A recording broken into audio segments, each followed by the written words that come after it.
Now, ladies and gentlemen, we have a chief guest address by Mr. Montek Singh Ahluwalia, former Deputy Chairman, Planning Commission of India and Distinguished Fellow, Center for Social and Economic Progress, CSEP. Welcome, Mr. Ahluwalia. Thank you for your time. Over to you.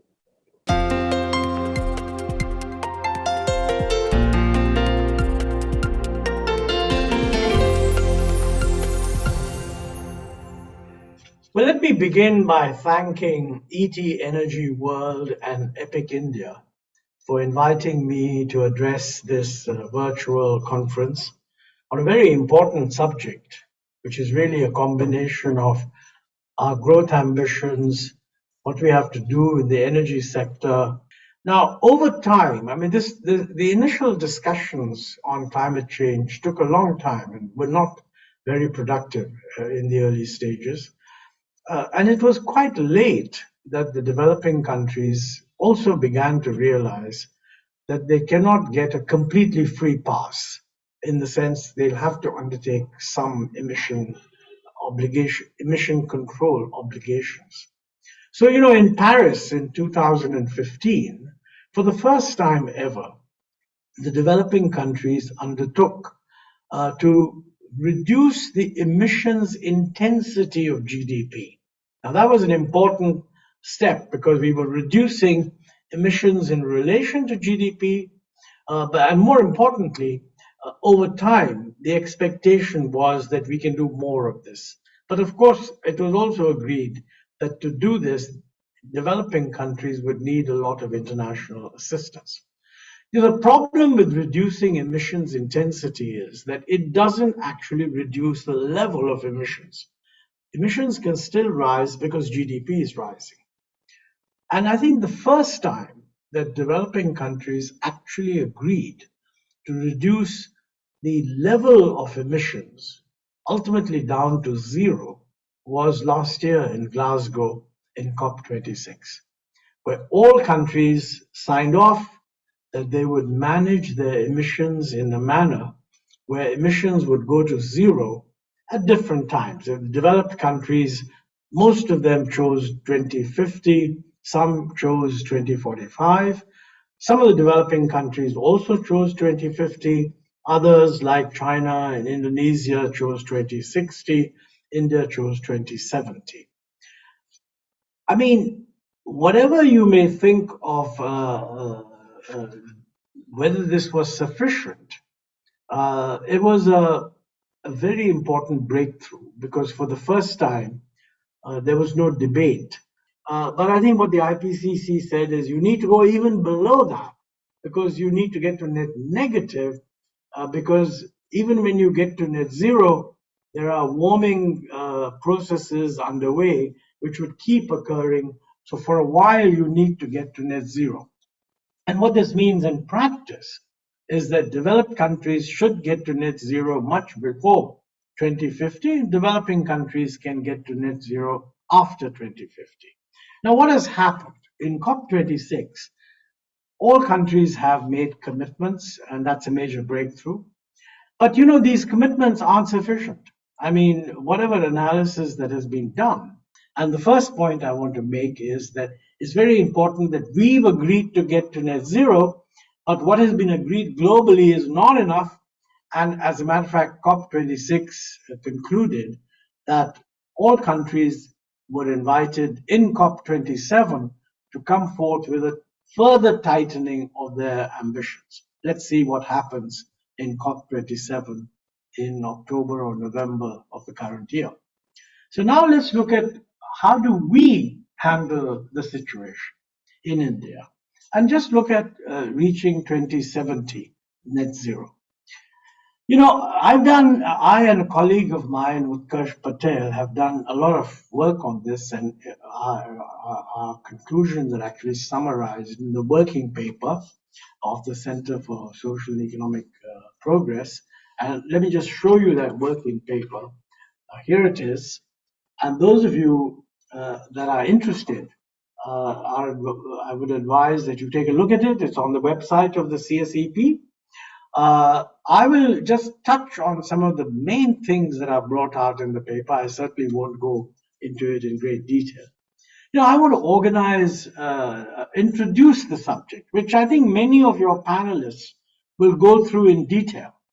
Introduce the subject by saying that there are really six broad themes that become relevant if you want to, as it were, achieve the energy transition which will make it possible to have a sustainable, inclusive growth for India. I mean, we need a growth rate of at least 7% or so over the next couple of decades if we want to make a difference to people's levels of living, poverty, unemployment, etc. And the question is, how do we get to 7% while simultaneously achieving the energy transition which is necessary to minimize adverse effects of climate change? So I think the first thing we have to do is we have to make efforts to increase energy efficiency in the system. In other words, whatever energy is used, there are efficient appliances which minimize the use of that energy. And there are also efficient systems. So, I mean, one is the efficiency of a particular machine, the other is the efficiency of a system. I mean, for example, if you view public transport as a system, for city transportation, it's a much more efficient system than a system that is based on private transport. So we need to put in place a number of things that will increase energy efficiency by promoting technologies and appliances that are more energy efficient and also systems that are more energy efficient. The second thing we have to do is we have to electrify wherever possible. Electrifying means that where you're using fossil fuels to generate energy, you don't use fossil fuels, but use electricity instead. I mean, the best example of that is in transport, where at the moment you use petrol and diesel for your car to move. If you electrify the transport sector, you can in fact get this traction through electricity, thus getting rid of the use of fossil fuels, i.e. liquid fossil fuels, which generate a lot of carbon when they burn inside an internal combustion engine. So electrification in transport especially, and elsewhere also, is a very important element.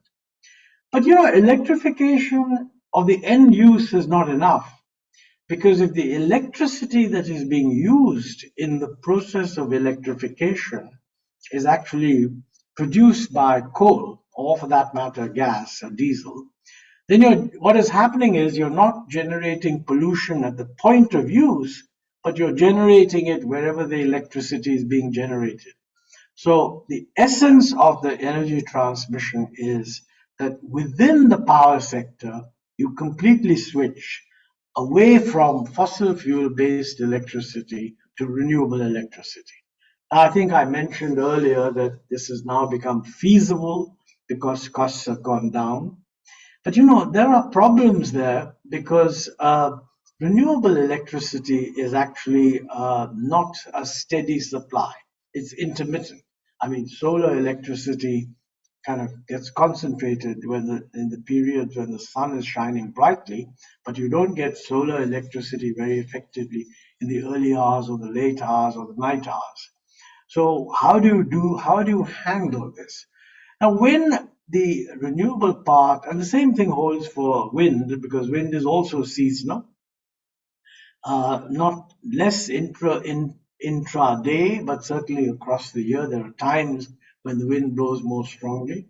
So how do you handle intermittent supply when the essence of electricity management is that supply must match demand? Now, I think this raises the issue of ways of making supply adjust to demand, and also making demand adjust to supply. Now, the ways of adjusting supply to demand dominantly would involve the use of battery storage. It's not such a big problem when the percentage of renewable electricity in total electricity is small. I mean, at the moment, it's about 11%. So, if there's variation in the 11% component, you can always draw electricity from the rest of the system by ramping up other electricity producers. But if we are to actually go to net zero, then almost 70% of the electricity that we use, let's say by 2070 or 2060, would have to be renewable. In other words, wind and solar. Then some would be hydro and some would be nuclear. But there should be no electricity which is thermal. And if that's the level of percentage of electricity that becomes renewable, then it becomes very difficult to manage variation except by building in stabilization within the system, for example, through batteries. Now, this creates a problem because at the moment, what is called the cost of renewable generation is actually now lower than the cost of new coal-based electric power.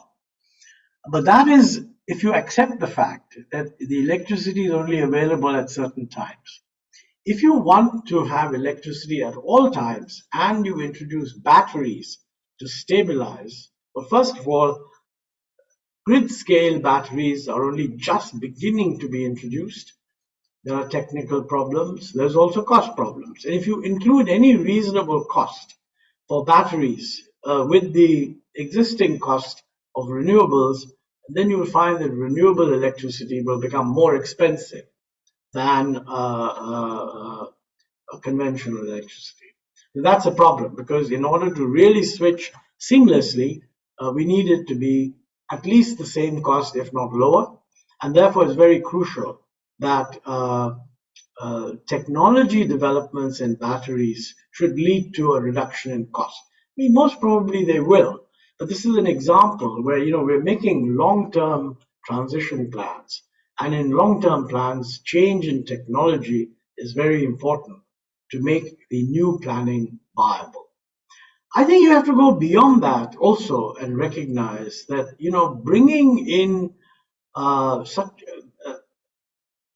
the proposed change in the system where you will be shifting to electricity as the dominant source of energy, and within that, relying almost dominantly on renewable energy involves a huge investment in the energy sector.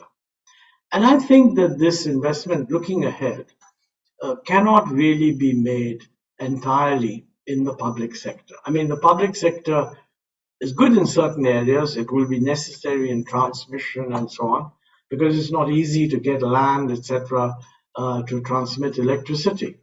But when it comes to generation, we frankly have to count on a big increase of the capacity coming from the private sector.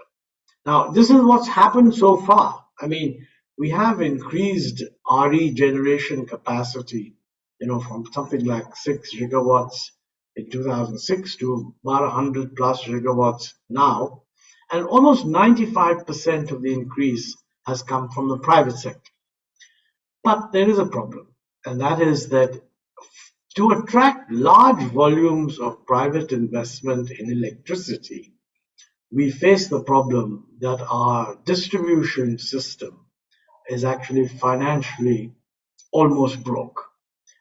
So unless we can create financially viable distribution companies, it will not be possible to attract private investment into this sector.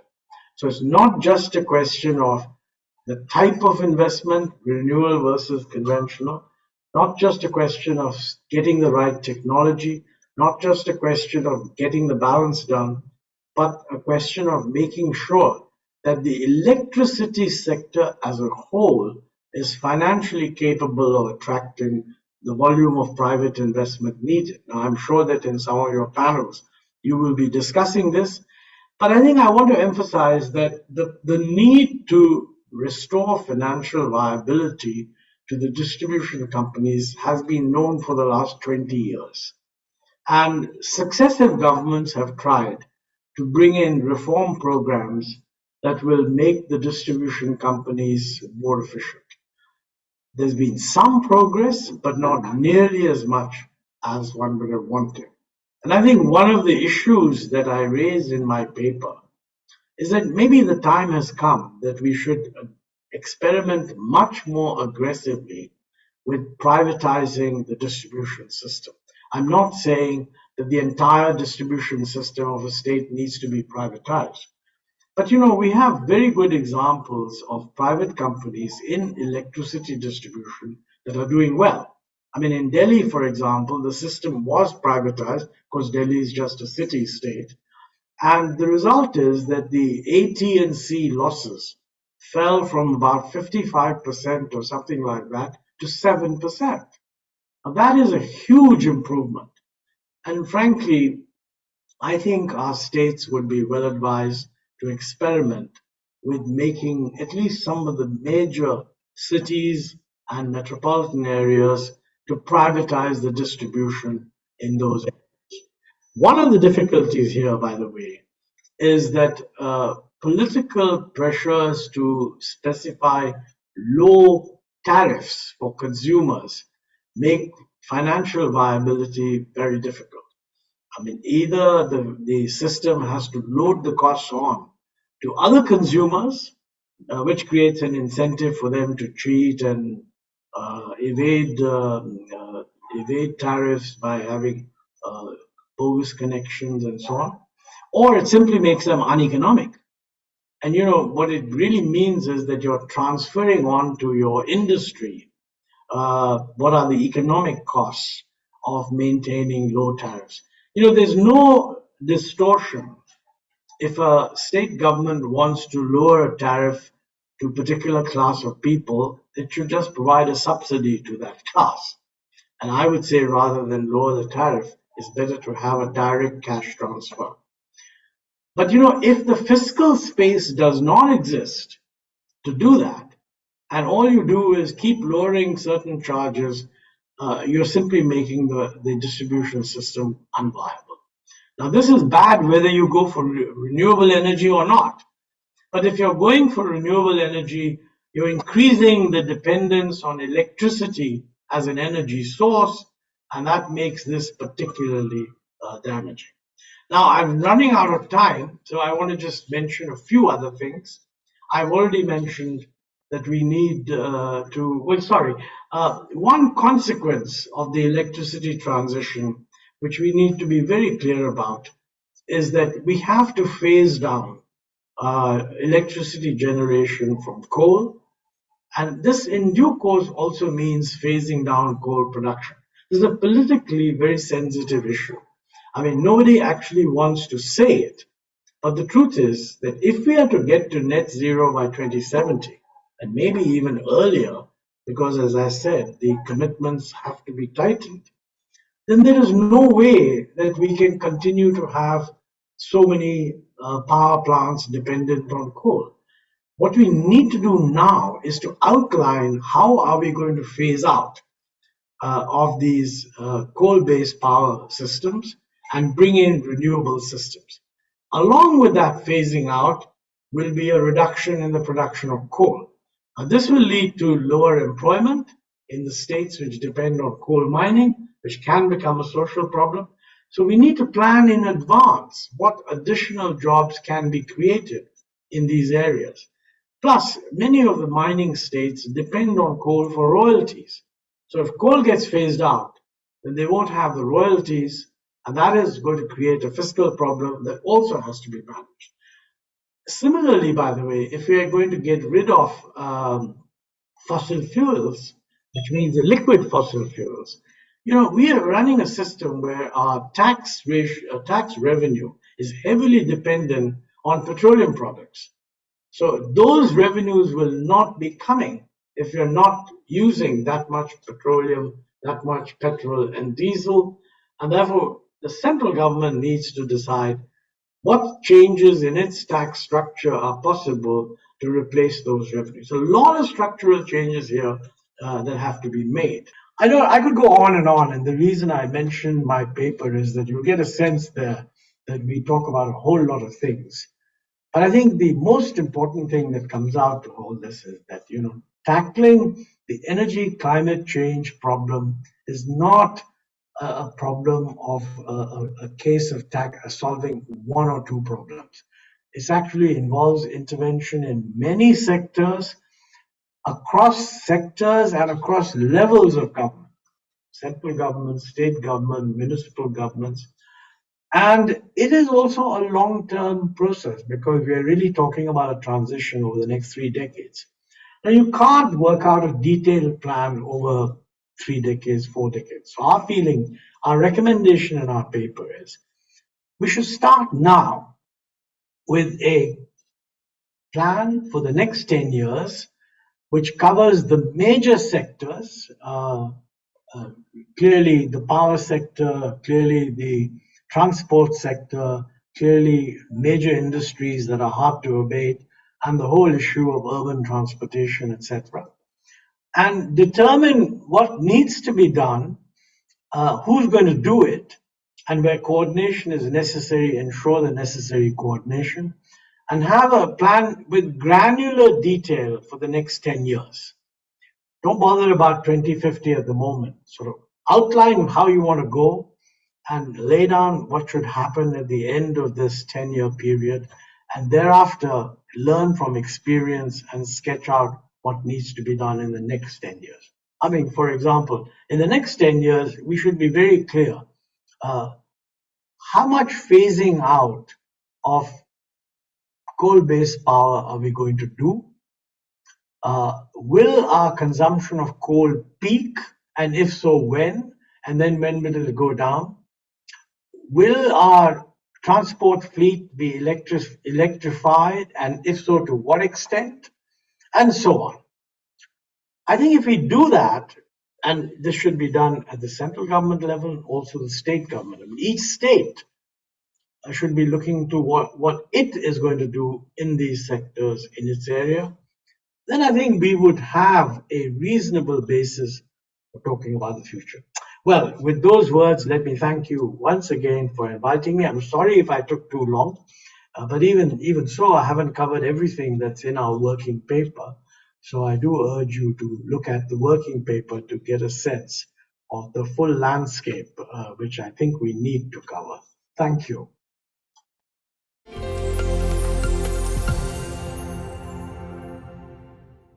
Thank you, Mr. Ahluwalia, for addressing the audience. It's a privilege to have you here and learn from your insightful remarks.